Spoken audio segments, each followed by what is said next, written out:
Alright, what's going on out there, everybody? Bike builders, wing nuts, speed freaks, nutballs, gearheads, friends and beyond.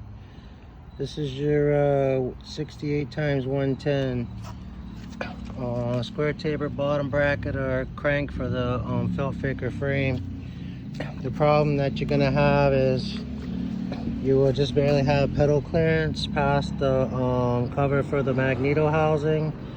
If you take this measurement for a derailleur or a chain guide or the custom CNC one, it comes out around 6 for that, and for this one down here it's about 4 millimeters, and then with your bolt you're at about 2, so you need an extra 6 to 8 millimeters.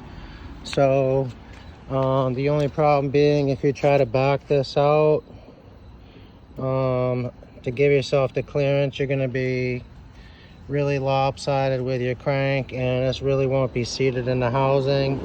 So recommend you try to get the 118 if possible. I haven't tried it as of yet, but that's what my measurements are telling me. And if you try to go any bigger than that, say like all the way up to this one here says 100 on it, but it's actually 155, so it doesn't actually fit into the casing.